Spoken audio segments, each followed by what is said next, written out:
El modelo de Bogrand 1984 es el que vamos a revisar ahora, siguiendo los que ya habíamos revisado, ¿cierto?, en el video anterior. Para Bogrand, los textos se producen a través de operaciones complejas que son guiadas por la memoria, la atención, el control motor, el recuerdo y la motivación. En general, según el autor, el texto es una representación cognitiva de la mente en la mente del usuario de un texto por la configuración de conceptos, objetos, situaciones, eventos, acciones y de actividades que suscitan la cognición en el proceso textual. Esta cognición en el proceso textual la concibe como una concurrencia del comportamiento ordinario en el contexto de actividades y de propósitos naturales. La producción textual, según este autor, es una actividad humana compleja de creación en la que se integran algunos aspectos de la sociología del lenguaje, la psicología cognitiva y la lingüística del texto. En otras palabras, la producción de textos escritos se desarrolla en un contexto y se establece en unas determinadas condiciones generales de cognición y de comunicación. En este modelo, la producción de un texto no es únicamente asunto de cohesión o de organización de la estructura superficial del texto, y de coherencia o de orden y de comprensibilidad de la estructura conceptual o del significado, las relaciones de causalidad, por ejemplo.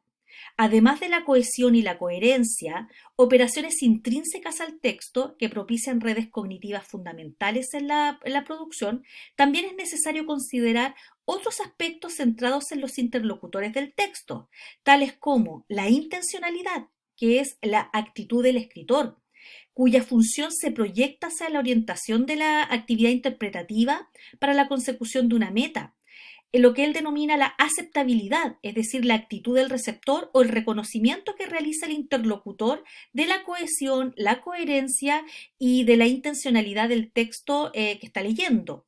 La situacionalidad o relevancia, que son elementos que tú estás viendo, ¿cierto?, en el esquema que está proyectado ahora. La situacionalidad o pertinencia del texto en un contexto de interacción, la intertextualidad, que es la relación que se establece entre textos, o la interpretación y comprensión del texto a partir de la información recibida de otros textos anteriores.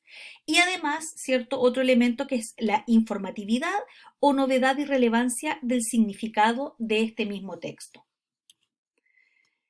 En este momento se está proyectando otro modelo, que es el modelo de Breiter y Scardamalia, ¿cierto? 1987, pese a que hay trabajos previos de estos autores que nos permiten entender cómo se va configurando este modelo que está constituido a su vez por otros dos.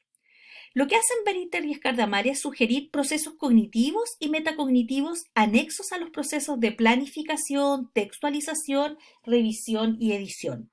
Estos procesos cognitivos tienen que ver fundamentalmente con el conocimiento del proceso o el concepto de escritura, es decir, la identificación de la complejidad y de la cobertura que implica la producción de un texto escrito, el conocimiento y la reflexión sobre la estructura textual, el reconocimiento de las condiciones textuales que permiten la cohesión y la coherencia de un texto, y procesos metacognitivos, entre los cuales podemos mencionar, por ejemplo, el conocimiento de las propias capacidades y de la propia autorregulación, y la actitud frente a la tarea o el proceso de producción del texto escrito.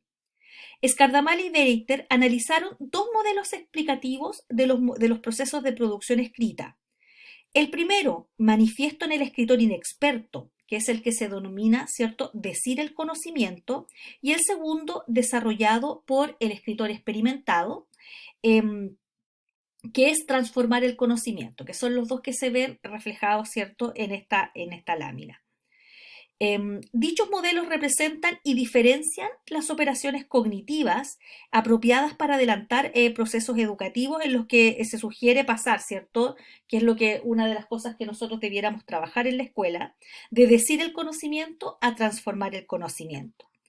En este orden, los escritores inexpertos, ¿cierto?, en el modelo de decir el conocimiento, planifican los objetivos del texto de manera diferente a como lo haría un escritor experto. Si tú te fijas, hay algunos elementos ahí en el diagrama que tú puedes revisar, ¿cierto?, después en detalle, y que muestran cómo se establecen, ¿cierto?, los elementos dentro del propio modelo. En el primer modelo, es decir, el conocimiento, o este modelo explica que la producción de un texto puede desarrollarse sin la necesidad de un objetivo global para elaborar las restricciones o para identificar, ¿cierto?, los constreñimientos del problema. El escritor parte de la reconstrucción mental del tema sobre lo que se le ha pedido que escriba y luego localiza elementos que recrean el tema y los elementos estructuradores básicos del género. Para tal efecto, el escritor inexperto recurre a sus conocimientos previos o a la información que posee en su memoria. Este proceso se inicia a partir de la utilización de huellas, indicios o pistas que le sugiere la misma tarea que se le ha asignado. En este caso, el escritor se ayuda de una asociación de elementos léxicos y textuales pertenecientes a los campos semánticos pertinentes. En cambio, en el modelo transformar el conocimiento, ¿cierto? Este modelo contiene al modelo anterior como un subproceso y se proyecta con operaciones más complejas que implican la solución de problemas, entre otras cosas. La dimensión de la solución de problemas contiene el espacio del contenido, las creencias, las deducciones, las hipótesis, y el espacio retórico, las múltiples representaciones que incluyen al texto, sus objetivos, las relaciones con el contenido y las posibles reacciones del lector. Es decir, en el modelo transformar el conocimiento se produce un constante desciframiento del problema de representación que se resuelven en el espacio del contenido y de igual forma se disciernen los problemas del contenido para luego solventarlos en la construcción del espacio retórico. En el siguiente modelo, este modelo es de Hayes, ¿cierto? Habíamos visto el primer modelo que es de Flower y Hayes, que es de la década anterior. Este es un modelo que trabaja, ¿cierto? Rescatando elementos del modelo anterior. Pero en este caso, ¿cierto? Lo que hace Hayes en el año 96 es presentar una descripción organizada de la estructura de la producción escrita al incorporar otros elementos relevantes como la memoria de trabajo, la motivación o las emociones y los procesos cognitivos de interpretación y de reflexión. Este modelo va a romper el concepto lineal y unidireccional de la producción escrita y rescata las interrelaciones que se van gestando en la misma, la interrelación del contexto social, ¿cierto? Y del contexto físico. El siguiente modelo que vamos a revisar es el de Graves y Kaplan, ¿cierto? 1998, en que, al igual que algunos modelos ya expuestos, ¿cierto? Se sugiere que los procesos de producción textual tienen en cuenta aspectos tales como los tipos de texto que se desea producir, las condiciones de producción del texto, el valor académico, social y cultural de la producción, entre otros.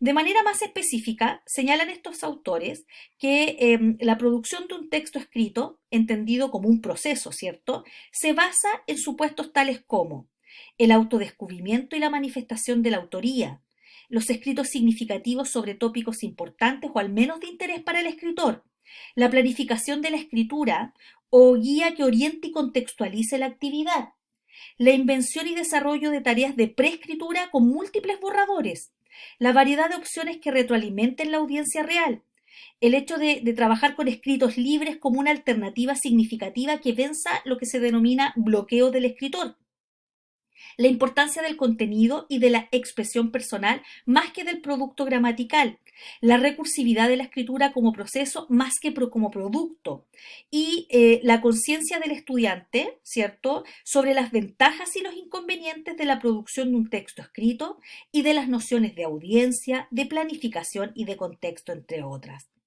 En estas condiciones, Graves y Kaplan sistematizan un modelo etnográfico de escritura que, sustentado en diversas teorías sociolingüísticas, ¿cierto?, va a permitir reivindicar el quehacer del escritor-lector, sus condiciones socioculturales y sus necesidades de expresión y comunicación.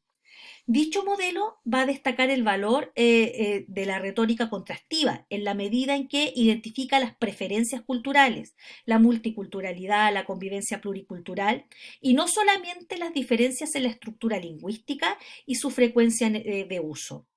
El modelo etnográfico de escritura que proponen estos autores se puede introducir con alguna pregunta fundamental. ¿Quién escribe qué a quién? ¿Con qué propósitos? ¿Por qué? ¿Cuándo? ¿Dónde y cómo? Finalmente, ¿cierto? está en la imagen la propuesta de Álvarez y Ramírez, donde tú vas a tener que revisarla en detalle, porque allí, ¿cierto? Ellos dan cuenta de estrategias cognitivas y metacognitivas en la producción de textos y están diferenciadas para las distintas fases que de una u otra manera, ¿cierto? Los modelos fueron incorporando.